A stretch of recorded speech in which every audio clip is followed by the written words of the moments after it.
ಬಿಸಿಯಾದ ಅನ್ನಕ್ಕೆ ಹೊಂದುವಂತಹ ಹೀರೆಕಾಯಿ ತೊವೆನ ಮಾಡೋದು ತೋರಿಸ್ತಾ ಇದ್ದೀನಿ. ಹೀರೆಕಾಯಿ ಸಿಪ್ಪೆನ ಮೊದಲು ತೆಕ್ಕೊಂಬಿಡಬೇಕು.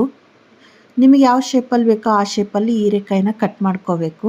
ನಾನಿಲ್ಲಿ ರೌಂಡ್ ಶೇಪಲ್ಲಿ ಕಟ್ ಮಾಡ್ಕೊತಾ ಇದ್ದೀನಿ.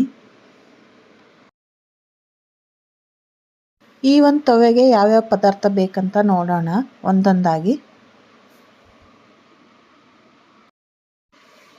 ಹೀರೆಕಾಯಿ, ಕರಿಬೇವು, ಸಾಂಬಾರು ಈರುಳ್ಳಿ, ಟೊಮೆಟೊ, ಬೇಳೆ, ಹುಣಸೆಹಣ್ಣು, ಖಾರದ ಪುಡಿ, ಅರಿಶಿಣ ಪುಡಿ, ಸಾಂಬಾರು ಪುಡಿ ಮಾಡೋದು ನೋಡೋಣ ಬನ್ನಿ.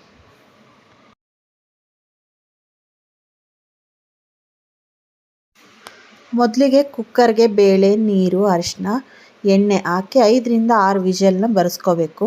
ಬೇಳೆ ಎಷ್ಟು ಚೆನ್ನಾಗಿ ಬೇಯುತ್ತೋ ಅಷ್ಟು ಚೆನ್ನಾಗಿ ಸಾಂಬಾರು ರುಚಿಯಾಗಿರುತ್ತೆ. ಬೇಳೆ ಬೇಯೋಷ್ಟರಲ್ಲಿ ಒಂದು ಪಾತ್ರೆಯಲ್ಲಿ ಒಗ್ಗರಣೆನ ರೆಡಿ ಮಾಡ್ಕೊಳ್ಳೋಣ ನಾವು.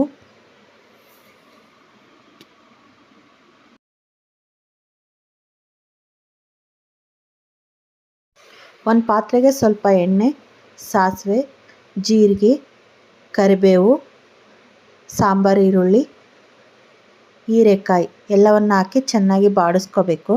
ನಂತರ ಟೊಮೊಟೊವನ್ನು ಆ್ಯಡ್ ಮಾಡ್ಕೊತಾ ಇದ್ದೀನಿ.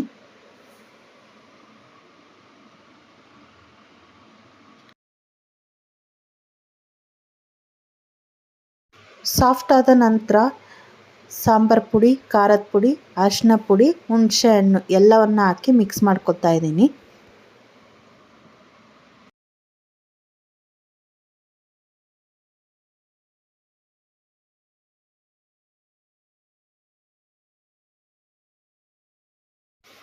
ಮೊದಲೇ ಬೇಯಿಸ್ಕೊಂಡಂತಹ ಬೇಳೆನ ಕೂಡ ಆ್ಯಡ್ ಮಾಡ್ತಾ ಇದ್ದೀನಿ. ನೋಡ್ತಾ ಇದ್ದೀರಲ್ಲ ಬೇಳೆ ಎಷ್ಟು ಸಾಫ್ಟಾಗಿ ಬಂದಿದೆ ಅಂತ. ನಿಮಗೆ ಯಾವ ಕನ್ಸಿಸ್ಟೆನ್ಸಿ ಬೇಕೋ ಆ ಕನ್ಸಿಸ್ಟೆನ್ಸಿ ನೋಡಿಕೊಂಡು ನೀರು ಹಾಕ್ಕೊಳ್ಳಿ. ಕೊನೆಯಲ್ಲಿ ಉಪ್ಪನ್ನು ಆ್ಯಡ್ ಮಾಡಿ.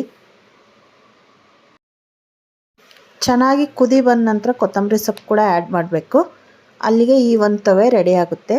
ಈ ಒಂದು ರೆಸಿಪಿ ಇಷ್ಟ ಆದರೆ ಲೈಕ್ ಮಾಡಿ, ಶೇರ್ ಮಾಡಿ, ಕಮೆಂಟ್ ಮಾಡಿ, ಹಾಗೆ ಸಬ್ಸ್ಕ್ರೈಬ್ ಮಾಡ್ಕೊಳ್ಳಿ.